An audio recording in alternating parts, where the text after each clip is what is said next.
Olá pessoal, sejam bem-vindos de volta ao canal. Esse vídeo daqui é para agradecer ao vídeo passado, que falava sobre o hábito, o costume de venda de esposas na Inglaterra, na Inglaterra rural, nos séculos 18 e 19. E aí eu falei para vocês que eu tinha escrito um romance histórico, baseado nesse capítulo que se chamava justamente Esposa à Venda.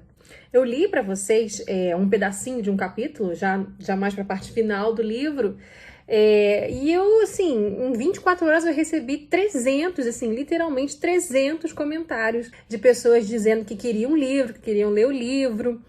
Então, como eu ainda quero mexer bastante nesse texto antes de eu publicá-lo de alguma forma, eu resolvi agradecer vocês, os comentários de vocês, e vou ler aqui o primeiro capítulo.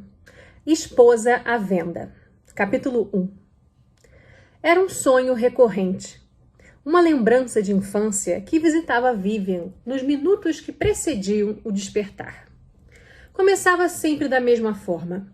A estrada era de terra, e como não chovia há muito, os passos levantavam poeira. O marido ia à frente, a mulher atrás, puxada por uma corda amarrada ao pescoço.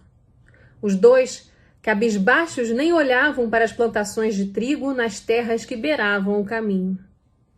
Quando já se aproximavam do mercado, alguns sinais de casas surgiram no horizonte dos olhos que pouco se levantavam. Janelas se abriram, miradas furtivas inspecionavam, crianças cochichavam, e uma gritou para a mãe dentro de casa: "Olha, mãe, o limpador de chaminés vai vender a mulher." A mãe apareceu na janela com um pano no ombro e limpando as mãos sujas de farinha no avental. Empurrou o filho um pouco para dentro de casa e gritou para o casal que já se distanciava na estrada: "Que Deus ilumine essa nova fase de vocês." "Cabeça erguida, James. Isso pode acontecer com qualquer um", disse um velho agricultor enrugado que se aproximou para dar 2 tapinhas no ombro do marido. E sorriu para a esposa amarrada. Vivian, ainda criança, aproximou-se do casal em marcha e colocou uma flor no cabelo da amarrada. Correu para a porta de casa aos berros dos pais e levou 2 tapas de mão cheia no braço. "Sai de perto desse tipo de mulher", ainda ouviu ao correr para os fundos do quintal da casa de um tio. Vivian lembrava bem dessa casa e adorava ir lá. Em meio ao pó marrom que tudo cobria, um par de olhos verdes foi aparecendo aos poucos. A amarrada levantou a cabeça e sorriu. Ele sorriu de volta ao vê-la tão linda de olhos vermelhos, inchados e molhados, mas com uma flor no cabelo. O marido parou a caminhada e encarou o lenhador dos olhos verdes por longos segundos. Cruzou os braços, largando a ponta da corda no chão, e deu vários passos em direção ao lenhador que se afastava de costas. "Se quer alguma coisa, é lá no cercado de ovelhas do mercado", gritou o marido com as veias pulando no pescoço. A mulher pegou a ponta da corda no chão, entregou ao marido e o reconduziu ao meio da estrada, como querendo acalmá-lo, mas sem tirar os olhos do lenhador. Entraram no mercado e viram já algumas dezenas de homens admirando a bela esposa do limpador de chaminés.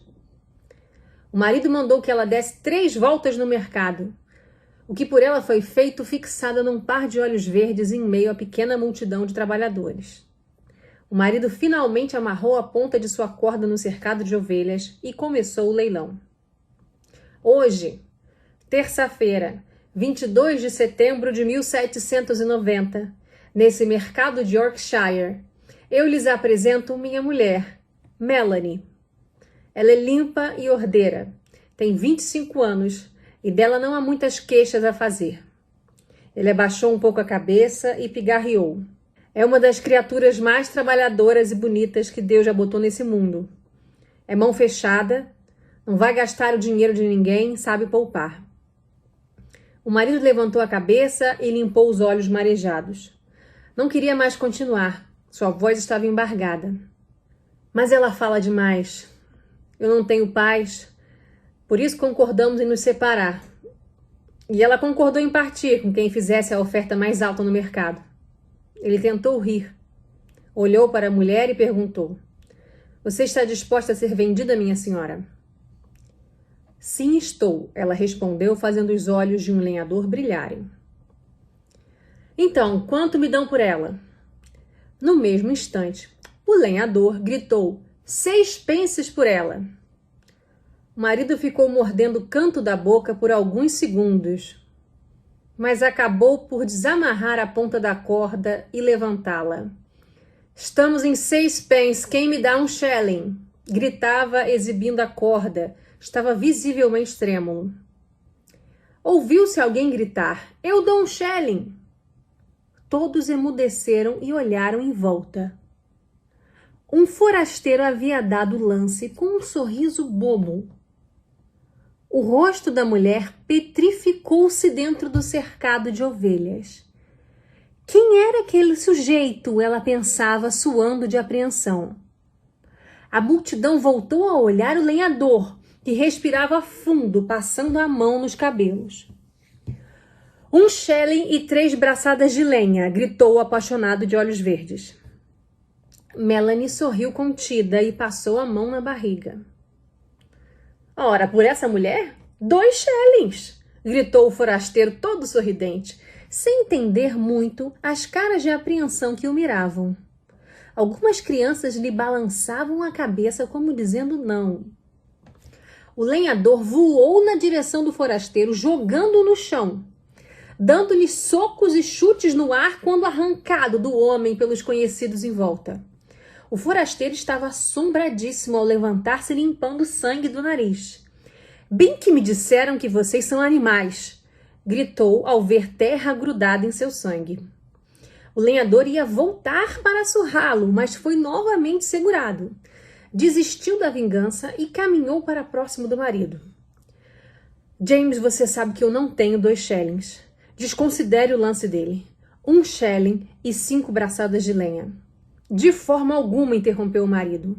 Melanie ficou boquiaberta e James irritou-se com ela. Era pelo lance mais alto, você lembra? Ele falou.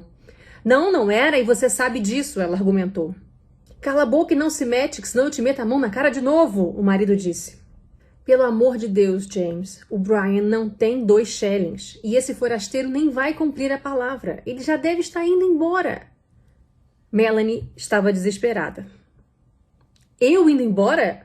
Aparentava brios insultados. Nunca! 3 shillings por essa mulher, disse o preço olhando diretamente para os olhos verdes irados do lenhador. Eu vou te matar, sacou uma faca da cintura. Enquanto o lenhador era imobilizado no chão por 2 vendedores de trigo, James levava a ponta da corda em direção ao forasteiro. A mulher emperrou como um burro, agarrou firme a corda e ficou fazendo cabo de guerra com o próprio pescoço, inclinada para a frente. Ryan, o lenhador, conseguiu se desvencilhar dos vendedores de trigo quando soltou a faca no chão. E correu em direção a Melanie e a abraçou, ajudando-a a puxar a corda na outra direção. James caiu no chão, terra no queixo e na alma. Deixa de rancor, garoto. Depois você casa com outra, falou o mesmo agricultor velhinho e enrugado da estrada, batendo no ombro do limpador de chaminés que se levantava da terra. Está em 3 shillings e acabou. Limpava a areia do corpo e olhava raivoso para a esposa abraçada ao lenhador. Então espera, gritou um homem da multidão. Brian o reconheceu na hora. Era seu pai, o guia dos cortadores de lenha nas florestas. O sujeito, idoso, porém forte e vigoroso, juntou-se a outros lenhadores numa roda. Ficaram ali alguns minutos mexendo nas roupas e tirando as botas. Colocaram nas mãos de Brian mais 2 shillings em muitas moedas antigas. Ele tinha lágrima nos olhos ao receber o dinheiro. A gente te cobra depois, pode deixar. O pai olhou mais para o chão do que para o filho. Ou talvez olhasse a barriga de Melanie. O lenhador colocou os 3 shillings na mão do limpador de chaminés, que lhe entregou a ponta da corda da esposa finalmente. Entrego-lhe minha esposa e essa passa a ser sua aos olhos de todos. Demorou a soltar a frase. A multidão consentiu com a cabeça e o novo casal seguiu abraçado pela estrada de barro, em direção a uma casa não muito longe da residência do casal de outrora. E Vivian voltou a dar uma flor à mulher. E dessa vez não apanhou. Então esse é o capítulo 1, é um sonho da Vivian, né? E ela sempre tinha esse sonho antes de acordar, era uma coisa bastante recorrente. E aí o capítulo 2 já mostra onde que ela estava dormindo, né? Que era um hábito dela e vocês vão entender por quê. Capítulo 2. Nicole e Ana corriam escada acima. Riam. Uma tropeçou na saia e a outra prendeu o pé no tapete vermelho que cobria os degraus de mármore. Gargalharam alto. Sussurraram risonha uma para outra. Abriram portas e mais portas. Entraram na sala de música de instrumentos cobertos por lençóis brancos e rodopiaram pelo corredor tomado de janelas. Ah, o dia tá lindo! Exclamou uma delas olhando o jardim que se repetia em diferentes angulações pelas intermináveis vidraças. Vivian? Perguntavam a cada porta que abriam. Eram 150 cômodos vazios para percorrer. As duas já estavam cansadas de procurar. Ela só pode estar no quarto principal. Ana puxou Nicole pelo braço, mudando-a de direção ainda no início da frase. Abriram a porta e viram Vivian dormindo na grande cama de lençóis brancos, abarrotada de travesseiros de penas. Abriram as cortinas ainda cheias de risinhos. Vivian abriu os olhos, resmungando da claridade e do sonho perdido. Aposto que era o sonho de sempre, respondeu Nicole, tirando o lençol dela. Era o sonho da venda da mulher do limpador de chaminés de novo? Credo, isso de sonhar sempre a mesma coisa deve ser mau presságio. Ana fez o sinal da cruz. Vivian sorriu do comentário e perguntou a razão da súbita alegria das amigas. Aqui, olha, Ana falou e estendeu uma carta na direção de Vivian. Que é isso? Perguntou esfregando os olhos. É o que nós queremos saber. Leia logo em voz alta. O lacre tem o brasão de Sir Christian, respondeu Nicole curiosa. Vivian quebrou o lacre de cera vermelha, perguntando se Mary, a governanta, não ficaria irada com aquilo. As duas responderam que dariam um jeito, com aquela pressa típica da ansiedade. E ela leu. Londres, 5 de agosto de 1800. Anteontem, interrompeu uma delas com a voz afetada. Nossa, que correspondência rápida, disse a outra com igual surpresa. E Vivian continuava.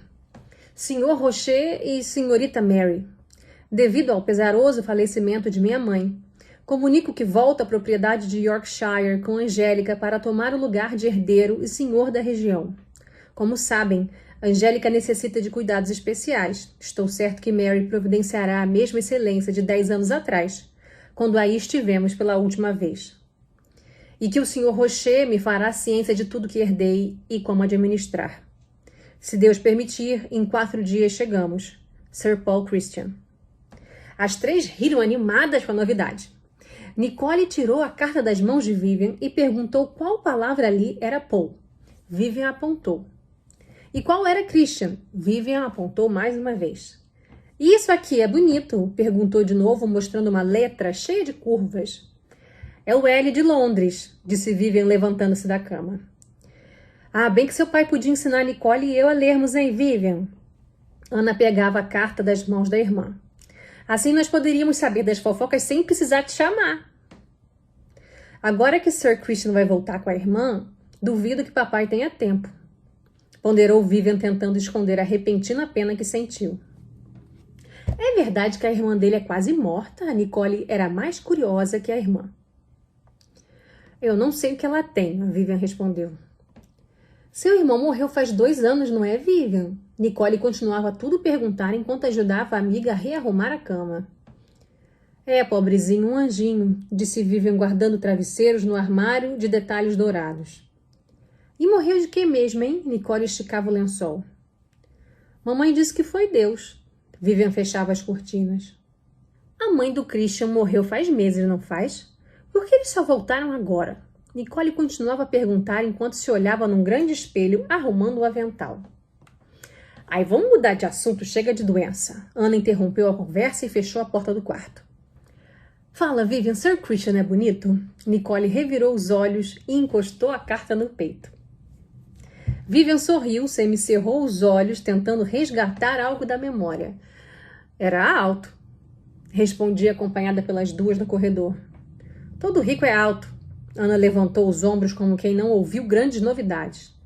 As duas balançaram a cabeça concordando. Queremos saber cor dos olhos, o cabelo, se tem sorriso torto, se é gordo ou magro ou narigudo. Gente, eu só via Paul Christian muito de longe. Os empregados nunca me deixavam chegar perto. Nicole dava passos com um ar de surpresa. Mas seu pai era tão próximo do pai dele. Ali todo dia cuidando de dinheiro e decisões importantes. E agora vai ser próximo do próprio. Se você chegar perto um dia, conta qual é a cor dos olhos dele. Tem o quadro dele na sala de música. Ele e a Angélica, Vivian lembrou. Não, quadros sempre mentem. Essa tal de Angélica nem parece que tá morrendo nele. Quadro deixa todo mundo muito mais bonito. O Nicole já tinha visto. E quantos anos ele tinha quando foi embora? Ana queria fazer contas enquanto dobrava cômodos e mais cômodos. Não sabia ler, mas adorava números. 10, eu acho. Ele tem 20 anos. Boa idade para casar. Concluiu Ana, imaginando um grande casamento com alguma duquesa alta e loira. Boa idade para eu admirar. Nicole estava animada. E você tinha quantos anos, Vivian? Ana continuava calculando. 6. Já havia esquecido. 16 anos e nenhum pretendente, Vivian. Fala logo com seu pai. Senão você fica pra titia. Essas coisas podem demorar. Nicole voltou a afetar a voz. Não tenho irmãos para ser tia. Ela foi sóbria na resposta.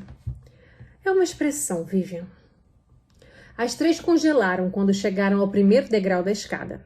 Mary e a cozinheira esperavam-nas de braços cruzados e olhos inquisidores. Eu ouvi o trotar de cavalos e quando cheguei para atender a porta não encontrei nada nem ninguém.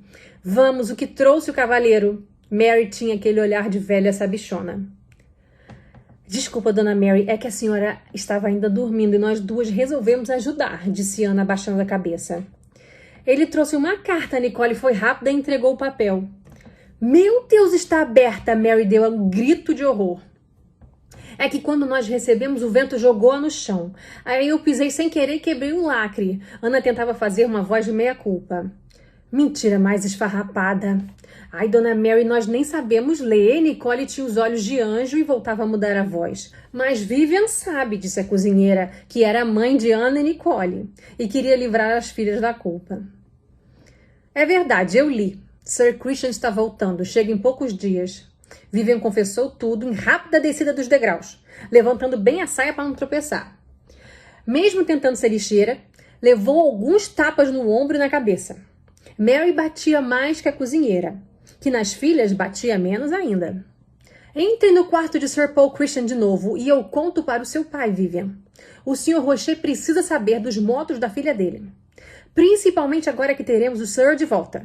Ameaçava Mary do alto da escada, vermelha de raiva. Não foi a primeira vez que Vivian dormiu no quarto principal do palácio naquela grande propriedade da região de Yorkshire. Toda vez que o pai e a mãe faziam-na acordar cedo demais, ela aproveitava o enorme vazio casarão para voltar a dormir. Só foi descoberta 2 vezes nessa aventura secreta que fez tantas vezes nesses 10 anos de luxo sem dono. Sentia-se a rainha do lugar. Tinha espelhos e mais espelhos ao seu dispor, lençóis macios e uma esplendorosa vista do jardim. Era raro o chafariz ser ligado. Ainda assim, era uma bela visão. O lago retangular, longo e verde, terminava aos pés da casa com um chafariz de cavalos e netunos. O pai dizia ser uma cópia de Versalhes. Vivian só sabia que esse tal lugar ficava na França. Nas 2 margens havia aleias de pinheiros, formando estradas muradas por árvores.